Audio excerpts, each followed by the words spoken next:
Hello guys, आज हाम्रो होस्टेलतिर पानी आएको छैन। त्यो जङ्गलतिर दिशा गर्न आछौँ हामी। दिशा पिसाब अनाप छ यार, पानी नआएर।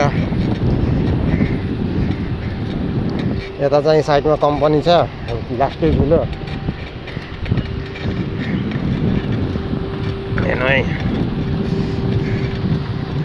टाढा पुगिसक्यो साथी।